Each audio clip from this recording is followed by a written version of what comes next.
hanging out here in Fulton today with a guy who has had, an up and down. Actually, it was more down than up, and then down, and then back up again. Jack Patrick has been running in the super modified division. Go back, by the way, to the one we did earlier this year. Got off to a rough start. Things were finally starting to turn around. He was running second place at his heat race, but then something happened and basically cost him an engine. But some people got together, get him back on the track, and the story had a good ending, too, because he finished third, his best super modified finish ever the very next week. Jack Patrick joining us right now. Boy, it really is a roller coaster, isn't it, Jack? Yeah, it's been up and down, definitely, from the get-go this year. We started off, the car was decent, but the driver struggled a little bit and trying to get, some new things in the car that we changed and getting used to some stuff. But we started to get it all ironed out and we're starting to run pretty good. And then the engine decided it was going to take a hike on us. So let me see. This would have been third race of the third season. Weekend, yeah. That was the twin 35s, right? No. Or the next week? It was, I think it was the 75 lapper. Oh, yeah, it was. We ran the twin 35s. Right. Okay. So you're running in second. Probably smiling under your helmet at this point, going, everything's good. And then we didn't do too bad the week before in the twin 35s. We ended up with like a 6th place and a 9th place. So good. I was feeling decent after that. And then the next week, I ended up pulling a good position on the draw. And so we started up front and I said, well, let's just see what we can do.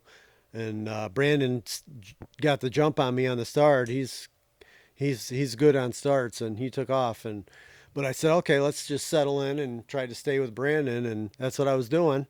And I got used to the car and got myself settled into a nice groove and was running decent. And then I'm coming around and we're just getting ready to take the white flag. And it just blew right up on me. What did you say? It sounded like a bunch of rubber bands snapping or something? Yeah, it just went, and it just, there was nothing. I was to the floor. We were going down the backstretch and the car jerked once when it happened, and I thought, if that was the motor, we're going into the wall right here. And luckily I saved it and got the car slowed down and we coasted around and had a big hole in the oil pan. So yeah, I'm going to show you that while he tells us exactly what happened. What led to all this and what eventually happened then? I'm assuming that I spun a bearing on it, because by the looks of it, it looks like I spun a bearing, and then one of the rod caps basically melted to the crank and then broke the rod. Yeah, 'cause at that point we've got no lubrication, so there's heat, and there you go. Heated up real quick and then just broke. And that was that. Right through the pan. Only things left, let me see, you got the heads, you got the actual intake, the fuel injection. The injection. Nothing else? The balancer. Some of the rods are okay. Crank's gone and the block's gone. But so we basically had to, you can't get parts, so we basically had to search for a new motor. Okay, and what he did is he got on Facebook and said, gee, I hate to do this, but I'd really like to keep going. Here's what I need. What happened after that, and how many people came forward to help you out? Well, what I did is I had a bunch of people message me is what happened. That's how it come about. I see. And they, they wanted to help me out. And I'm like, okay, there's a few people that want to help me out. So I said, okay, I'll just put this out there. And so I put a message out there that there's some people that want to help me out. If anybody else wants to help me out, blah, blah, blah. And I put that out there. And I actually had about a dozen people step up and give me some smaller donations. And got a couple $1,000s towards the motor, and I really appreciate that. And a couple sponsors stepped up for me, and added to that. So we ended up. Say thanks to then. Who are the folks that helped you? And as always, there's a few who say, I don't really want my name out there, and we appreciate their support. I think even more. Well, Aaron and Adam Faville from Nacho Farm, they stepped up. They're my sponsor, my big sponsor, and they really helped me out a ton on this engine.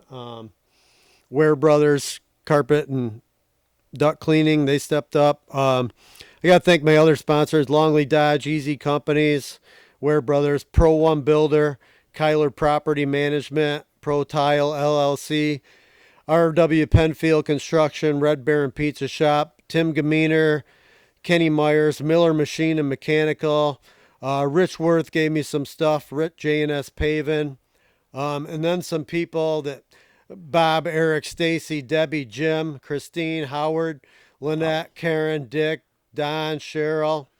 Those guys helped me out and stepped up, and we were able to get back here. I wouldn't have been able to do it Literally, if it yeah. wasn't for those people. I swear to God, I would not. Got to be somewhat humbling. I mean, all those people It is. you named off that just so you could get in that race car. It blew me away. It really did. Can And imagine. it brought me to tears, honestly. I Yeah. couldn't believe because I wasn't going to be able to do it on my own. No, And you were off till next year, maybe yeah, more. And I couldn't believe that these people stepped up. And for me to go out this week and repay them with the best way I could, it blows me away, and it makes me very happy. And the best way he could was his best career super modified finish. You didn't see that coming because you and I were talking. You were basically no. just looking for a shakedown run, make sure Yeah. everything was cool. Yeah, we went to the track on Friday. We had a little problem getting the engine started. It was just our problem with the fuel pump. I see. The way we hooked it up.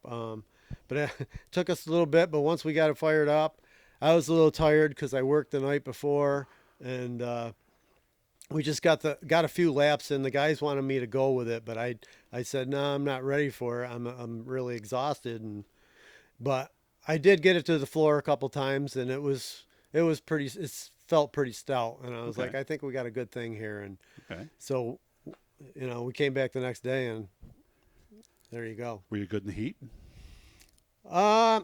The heat, I got off to a little bit of a slow start, and Camden got the jump on me, and I kind of thought they were going to pull that back, but they let it go. Okay. And I buckled down, and I said, okay, I got to try to hang on to a handicap spot here. And so that's what I did. And we hung in there, and I got the handicap spot, which ended up putting us up front for the feature Oh, where'd you start? On the hammer then? on or- the pole. Okay. Yep. So fell back to third, but obviously you still had to feel great Yeah, with the we end fell result. back on the start a little bit. Camden's got a pretty good car there, and so he jumped me on the start there and got a good run out of 4. And but I settled in behind him there. But Danny was quick too off the start, and he got me. But we settled into third and got going pretty good there, and hung there for a while. So it's really a great story. I want to thank Garofalo's, by the way. They sponsor a lot of our Oswego stuff. You've been up there. You know their stuff. Oh so- yeah, they got some good sausages and stuff Yeah. up there, and their subs are great. Yeah, and ask for the cold cut bread, guys. It's really good. So only got about another minute left. So obviously with the third place now, we've got a new feeling of rejuvenation now for the rest of the season, and a big race coming up this Saturday. Yeah, it's a 10,000 to win race. They're honoring Terry Strong up there this weekend, and that's great. She was a big supporter of super modifieds, and I'm looking forward to it. The car's never been the best it's been, and since I've owned it, and the engine has obviously proven itself this past weekend. So we're really excited about this weekend and gonna go for it. Yeah, big race. So if you haven't been up there yet, guys, this would be a good time to get on up there and check out the Oswego Speedway action and root for this guy right here as he's hoping to maybe beat that finish he had before, maybe one, maybe even 2 spots. And 2 maybe would get be himself- good. 2 Yep, would be good, right? I'd be real happy with I'm that. so happy for you. It's a great story, and I appreciate you making time for me this week to come on up and help tell it. Thank you. And hopefully we'll be doing that winning interview here in the next few weeks. That would be awesome. I'm hoping for that. Guys, hit that blue E, subscribe, like, share, all that good stuff. So good to see you again. And again, humbling story, great story. I had to make sure I got up and told this one to you. Enjoy Thanks your a lot. weekend, Jack. Thank you very much. Appreciate it.